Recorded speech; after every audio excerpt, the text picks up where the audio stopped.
This video has been produced to provide information for the community on the update to land valuations in the Snowy Valleys Council area. Council doesn't have any input to this process, as land valuations are the responsibility of the New South Wales Valuer General, but councils must use these land valuations in determining the rates paid by landowners. So this video has been produced to help the community to understand the impacts the update will have on their rates.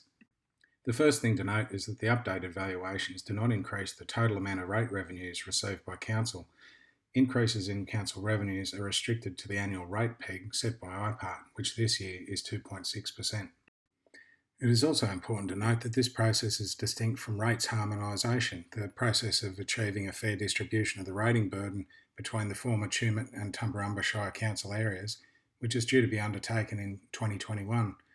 It's worth noting that the increase associated with these updated land valuations are in some cases actually far more significant than what people will face from rates harmonisation.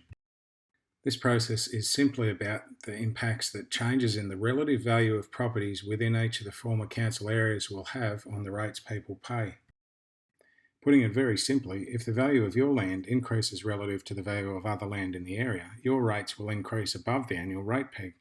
But if the value of your land decreases relative to others, your rates are more likely to decrease. This chart shows the proportion of council's total $9.4 million in rates collected each year from the main land use categories. As can be seen, the majority comes from residential and farmland. The updated land valuations do not change either the size of the pie overall or the slice paid, for example, by farmers relative to business ratepayers. If we look specifically at residential land, which generates $3.6 million in rates, the updated valuations do not change the slice of the pie from each of the former council areas. This is frozen until rates are harmonised in 2021. Updated valuations only impact the amounts paid within each of the former council areas. So let's look at the specific impacts on residential ratepayers within the former Tumut Shire as an example of the issues that will apply across all rating categories. This chart shows the proportion of rates paid by landowners in each of the main towns and villages currently with the old valuations. The slice of the pie will go up or down depending on whether there has been a relative increase in land values in one town relative to another. This chart shows the relative changes in land value in each of the main towns and the former Tumut Shire in general. And if we use the former council area as a whole as a benchmark, we can see that increases in Tumut and Adelong are far lower than those in Batlow, Talbingo and other areas. But these relative increases do not translate directly into increases in rates in all cases. To understand the issues, we need to actually look at the land values, as this has an influence, particularly in the former Tumut Shire, due to the impact of the minimum rate. The additional chart at the bottom shows the updated median land values across the former Tumut Shire. This highlights that although the increases in land values at Batlow are significant, the actual land value and so the rates at Batlow are lower than most other towns. In fact, any increases in land values will generally not increase the rates over the rate peg, as the majority of properties fall below the threshold of about $62,000 for the $540 minimum rate. The increases in Talbingo, on the other hand, will have a direct impact on rates paid in the town because most land values are above the threshold for the minimum rate. Rates on residential land of median value in Talbingo were around $600 but will now increase to around $780 because of the higher land values. It's a strong argument to move to a base rate structure as is in place in the former Tumbarumba Shire. It's arguably fairer because it reduces the difference between rates paid on higher and lower valued properties. And that's something Council will be considering as part of the rates harmonisation process to be finalised next year. So these two charts show that while the total size of the pie, the total rate revenues from residential land in the former Tumut Shire, won't increase, the slices for particular towns do change.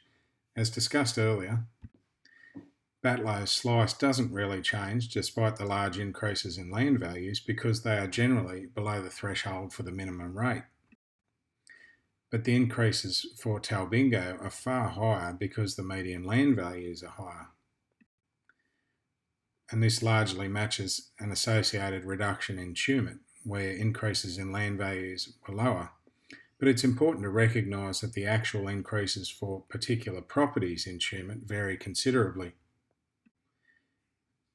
The median or the middle range of increases was about 16%, but at the lower end, the increases are only around 5%, while increases at the top end were closer to 25%. The implications of these changes is best understood with an example. Take a property of median value in Tumut. The old valuation was $72,000 and the rates on that were $715 a year. If the value of that property only increased by 5% to $76,000, the new rates would be $665, a saving of about $50. But if the value increased by 20% to $86,000, the new rates would be $755, an increase of $40 a year. These examples of residential land in Batlow, Talmingo and Tumut highlight how difficult it is to make generalisations about the impacts of the new land valuations on individual ratepayers. Large increases in land values don't increase councils' rates overall, and they don't necessarily translate into large increases in rates where the minimum rate in Tumut applies. If we look now at residential properties in the former Tumbarumba Shire, the changes in rates here are far less significant than in the former Tumut Shire for two reasons. Firstly, the relative changes in land values are far less significant, but secondly, the former Tumbarumba Shire used a base rate that everyone pays instead of the minimum rate used in Tumut. This has the effect of flattening out the rating structure and reducing the difference between the rates paid on higher and lower valued properties. This issue will be discussed in detail in relation to rates harmonisation and a new rating structure for the entire Snowy Valleys Council next year. So, as can be seen in this chart, the overall increase in residential land values in the former Tumbarumba Shire was only about half that in the former Tumut Shire, but also the relative differences in the increases between towns was far less. Cancoban, Rosewood and the other localities all increased more than the Tumbarumba Township. But because the land values in these locations are lower than in Tumbarumba itself, their rates will still be lower. This means that the proportion of rates generated in each town has only changed slightly, with around $5,000 moving off Tumbarumba and onto Cancoban and Rosewood. There was also far less variations within the Tumbarumba Township itself than what we saw with Tumut. Over 80% of properties increased consistently by around 11%. So let's return to the overall rates collected for Snowy Valleys Council. As was noted earlier, the new land valuations don't change the slice of the pie for each of the main land use categories, which is important because the increases in land values between these are not at all consistent. As can be seen here, the median value of farmland has, on average, seen by far the biggest increase of all land use categories, with increases of 50% in Tumut and 40% in Tumbarumba. Increases in rural residential land were also higher than the average across all land uses, and this time Tumbarumba's were higher than Tumut's. Whereas business land has seen far smaller increases in both Tumut and Tumbarumba, and residential land in Tumbarumba particularly has seen smaller increases. But these changes in the relative values of land in different categories doesn't change the size of the slice each contributes to council's revenues overall. What this is doing, though, is changing the tax rate on land in different categories. For example, the tax rate on farmland is decreasing considerably because land values have increased, but the rates collected haven't increased. Changes in the proportion of rates levied on each category is something that will be considered as part of the new rating structure for the Snowy Valleys Council. For now, let's look at the changes to farmland rates associated with the new valuations. The proportion of farmland rates coming from the former Tumbarumba Shire is far larger than for the residential land. Again, the updated land values do not change the slice of the pie from each of the former council areas. That's frozen until rates are harmonised in 2021. Updated land valuations only impact the amounts paid within each of the former council areas. This chart shows the differences in the increases in farmland values in the former Tumut Shire. The key point to note is that even though the median or middle value increase was 50%, the impacts either side of this are markedly different. At the lower end, increases in farmland values are only 10 or 20%, while at the higher end, increases are getting up to 70, 80 or even 90% or more. This increase in land values directly translates into increases in rates. What it means is that an owner of a farm of median value under the old valuations, about $220,000, which attracted rates of around $1,170 a year, would see very different impacts on their rates depending on the increase with the new land valuations. If their increase in valuation fell in the lower quarter of all properties, say a 10% increase to $242,000, then they would see a reduction in their rates of over $300 per year. But if the increase in their land value was at the higher end, say 60%, bringing the land up to $350,000, then they would see an increase of around $76 per year in their rates. Unfortunately, it isn't possible to clearly differentiate the localities where valuations increased more or less than the rest. The key point here is that the variations in land values across the former Tumut Shire are significant, and so too will be the changes in rates. As with the sharp increase in residential rates in Talbingo, the only option Council has to reduce the gap between the rates paid on higher and lower valued properties is to introduce a base rate, such as is in place in the former Tumbarumba Shire currently. Again, this is something that Council will be considering as part of the new rating structure to be adopted for the whole of Snowy Valleys next year. So let's look at farmland in the former Tumbarumba Shire. When this is overlaid, it is clear that the differences between the increases across the board are less than those in the former Tumut Shire. In the middle of all properties, the increase is more like 40% than 50% as it was in Tumut. At the lower end, the minimum increases are more like 30%, so higher than Tumut. While at the higher end, increases are still around 60 to 70%. So if we again consider the impacts on a farm of median value, which for Tumbarumba is a farm with the land valued at around $230,000, attracting rates of around $1,095 a year. At the lower end of the increases, say 25%, would bring the value of the property up to $288,000 and result in a saving of $145 per year in rates. While at the higher end, increases are still around 60 to 70%. That would bring the land value up to around $380,000 and result in a rate increase of around $50 per year. As with Tumut, it's not possible to provide a clear list of localities with higher or lower increases. Changes in valuations differ significantly and really need to be considered on an individual farmland basis. What this analysis has tried to highlight is that there is a wide range of impacts, both positive and negative, on individual farmland ratepayers. Again, these changes in rates do not change the size of the pie. So let's look next at the business land use category. Like residential, but unlike farmland, the majority of rate revenues comes from the former Tumut Shire, and the increases are lower than those for farmland and rural residential.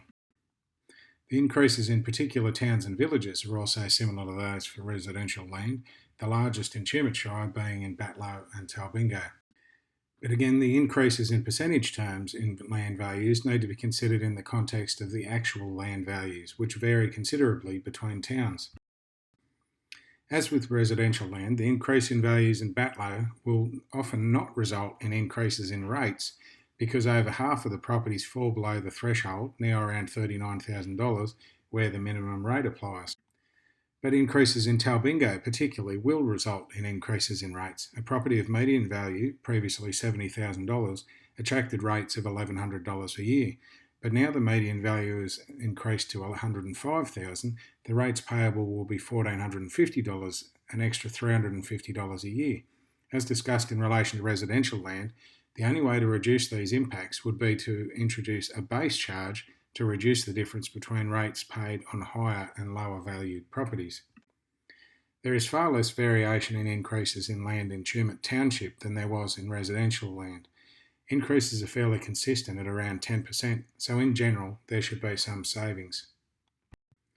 Businesses in Adelong should generally see savings too, given the minimal increases in property values relative to other towns. Moving on to the former Tumbarumba Shire, there is a relative increase in the value of business land in towns other than Tumbarumba, which will lead to a corresponding increase in rates. but the actual land value in these other towns and villages is generally lower than in Tumbarumba, so the actual rates paid on these properties will still be lower. Moving on to the final major land use category, rural residential land. There is a considerable range of increases across both former council areas. In Tumut, the increases start at only 5% at the lower end, climbing to 30% at the high end. This change in the relative values will result in a corresponding shift in rates. The exact amount depends on further work to be undertaken in relation to the expiry of the special rate variation in the former Tumut Shire, since a significant number of these properties are likely to need to move back to the ordinary residential subcategory. This is discussed in the videos relating to the rates harmonisation process. When the changes in rates in Tumut are put alongside those in Tumbarumba, in red, it is clear that while increases for the median or middle values are similar at around 25%, there is a more consistent increase in values even at the lower end. But there is also a far larger increase in the higher end of values, which will result in larger increases in rates for these properties. However, the impact of these increases will be lessened by the fact that the former Tumbarumba Shire utilised a base rate for rural residential land that reduces the difference in rates paid on higher and lower valued land. And that concludes the analysis of the impacts of the new land valuations across Snowy Valleys Council. So, where to from here?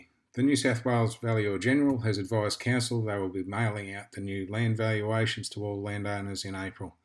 Landowners will have 60 days to lodge an objection to the valuation, and the details of the process for doing so will be included in the information being sent out. Further information is also available on the Valuer General's website at the link shown on the screen.